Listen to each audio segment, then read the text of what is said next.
तो कैसे हो मेरे दोस्त। तो राधे राधे, आप सबका बहुत बहुत स्वागत है एक नेक्स्ट पार्ट में, जिसमें हम यूनियन बजट को रिवाइज कर रहे हैं, क्योंकि हम ऑलरेडी पढ़ चुके हैं और इसको हम बस एक बेसिकली रिवाइज ही कर रहे हैं। तो हम ऑलरेडी काफ़ी सारी न्यूज़ के बारे में हम डिस्कस कर चुके हैं और बहुत सारी न्यूज़ जिसके बारे में इतनी बार डिस्कस कर चुके हैं उन सबको दोबारा तो आई गेस हम रिवाइज अभी नहीं कर पाएंगे। तो अभी हम आगे बढ़ते हैं और हम ये देखते हैं कि अब हम नेक्स्ट क्या हम रिवाइज कर सकते हैं। सो फाइनेंशियल सेक्टर रिफॉर्म्स के बारे में बात करेंगे। तो ग्रामीण क्रेडिट स्कोर करके एक नई चीज़ आई है, जिस तरीके से हमारा क्रेडिट स्कोर नॉर्मल होता है और उसके अंदर काफ़ी सारे होते हैं। सिबिल होता है, ट्रांस यूनियन सिबिल होता है, क्रिफ होता है, इक्विफैक्स होता है, ये सारे क्रेडिट स्कोर देते हैं। उसी तरीके से ग्रामीण सेक्टर में क्रेडिट स्कोर देने के लिए for SHG self help group members and also people living in rural areas, उसके लिए ग्रामीण क्रेडिट स्कोर जो है ये बनाया जाएगा with the help of public sector banks. Next बात करेंगे NaBFID to set up a partial credit enhancement facility for corporate bonds for infrastructure. NaBFID हमारा national bank of financing infrastructure development, ये भी रिसेंटली ही बना था और ये वन ऑफ द AIFIs है, like NABARD EXIM NHB, SIDBI and then comes NaBFID. तो ये हमारे AFIs हैं, ऑल इंडिया फाइनेंशियल इंस्टीट्यूशंस, और this is going to set up a partial credit enhancement facilities के बारे में जब मैं पढ़ रहा था कि होता क्या है। तो बेसिकली जो हमारे क्रेडिट की जो ट्रस्टवर्दीनेस होती है, फिर उसकी रेटिंग कहते हैं ना, जैसे AAA bond, AA bond, A bond, B bond, तो ये इसकी रेटिंग होती है कि कितना ज़्यादा ये वैल्यूएबल है। तो वो क्रेडिट की फैसिलिटी को इन्हेंस करने के लिए NAFED will be like a guarantor, कि अगर कोई कॉर्पोरेट जो है वो अपना कमर्शियल अगर पेपर रिलीज़ कर रही है, कमर्शियल कोई बॉन्ड है वो इशू कर रही है जिसके अगेंस्ट वो पैसा रेज करना चाहती है, तो नेफिड बोलेगा कोई बात नहीं, अगर तुम्हें लग रहा है कि कंपनी इतनी अच्छी नहीं है तो कोई बात नहीं, हम इसकी गारंटी दे रहे हैं, इससे उसकी क्रेडिट इन्हेंसमेंट हो जाएगी, क्रेडिट फैसिलिटी की इन्हेंसमेंट हो जाएगी। तो people will be more trustworthy, कि मतलब they will be more risk free, कि हाँ चलो ठीक है, नेफिड जो गारंटी ले रहा है तो हम इसके में इन्वेस्ट करते हैं। अब उसमें इन्वेस्ट करेंगे तो फिर वो बंदा पैसे रेस करेगा तो फिर वो अपना डेवलपमेंट कर पाएगा। ये बेसिकली इसके पीछे का मेरे को जो लगा था आइडिया ये है। अगर आपको कोई थॉट्स अगर क्लैश होते हैं, डिफरेंट होते हैं, do let me know. Next will talk about revamped central KYC registry to be rolled out in 2025।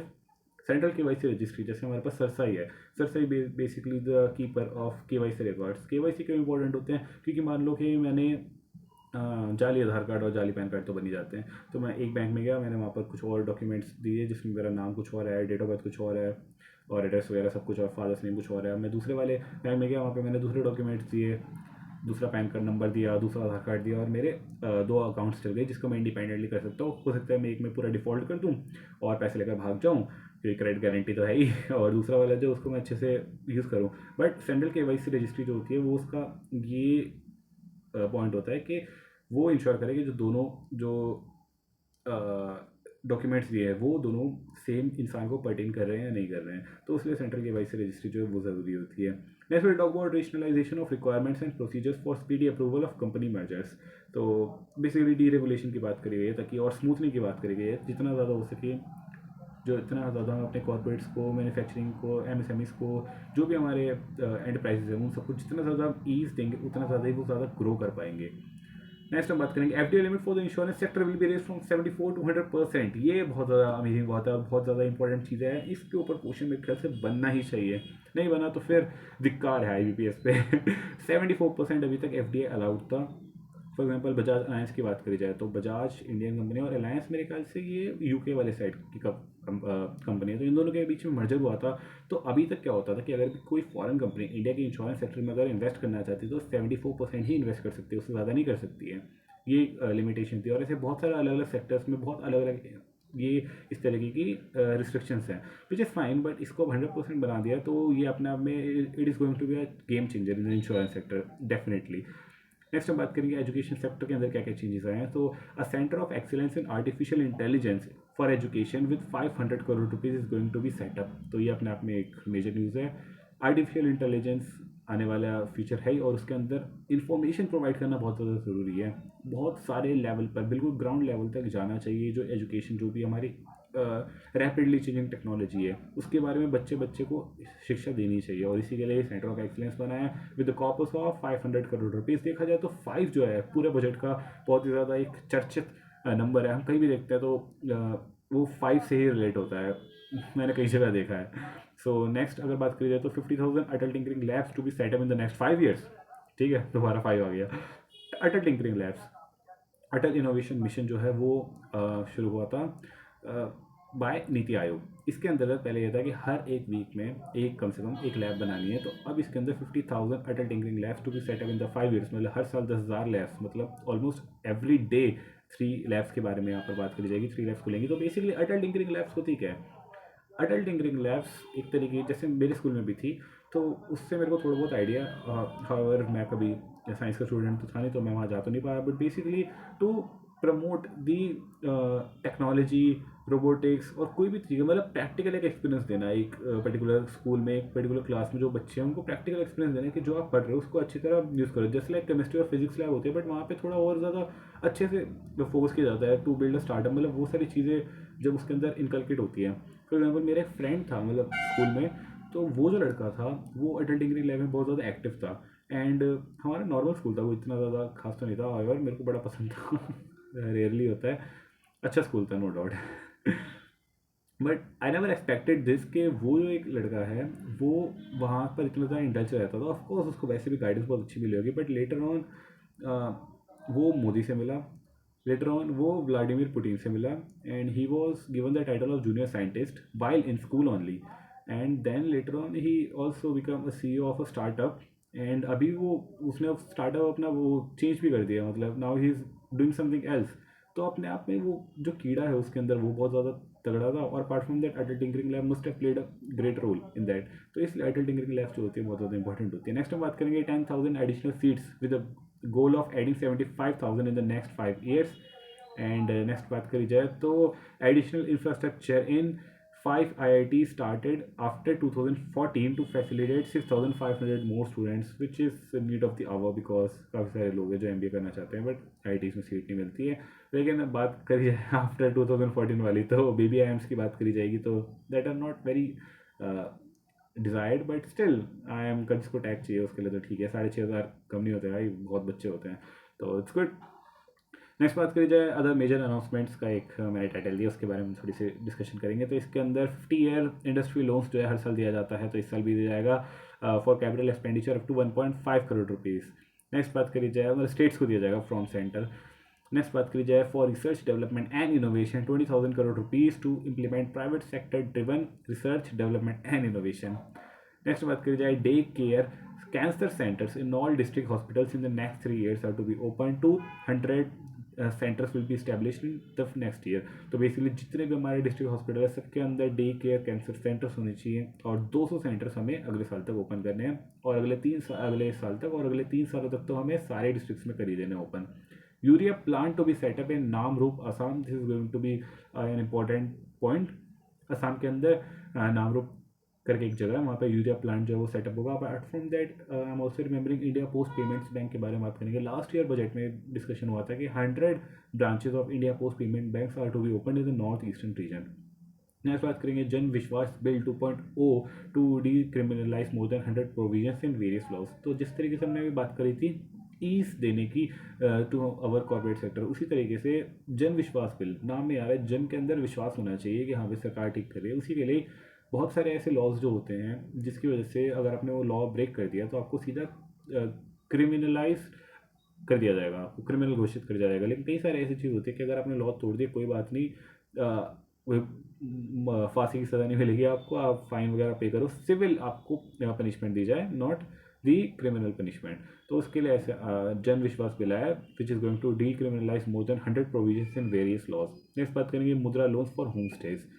तो मुद्रा आपको पता है माइक्रो माइक्रो क्या था, micro unit development regulatory authority. तो ये जो था मुद्रा स्कीम, दिस बेसिकली इसके अंदर वही आपको पता है शिशु किशोर तरुण और तरुण प्लस करके कैटेगरी होती है जिसमें अलग अलग अमाउंट का लोन्स मिलता है। उसी तरीके से अब ये होम स्टेज के अंदर भी आ गया है। अब होम स्टेज क्या होते हैं, जिस तरीके से आप कभी घूमने जाते हो किसी टूरिस्ट स्पॉट पे, तो वहाँ पर आप होटल बुक कर सकते हो, होटल के अलावा होम स्टेज भी बुक कर सकते हो। तो होम स्टेज एक आने वाली नई लहर है जो कि टूरिज्म इंडस्ट्री में आने वाली है।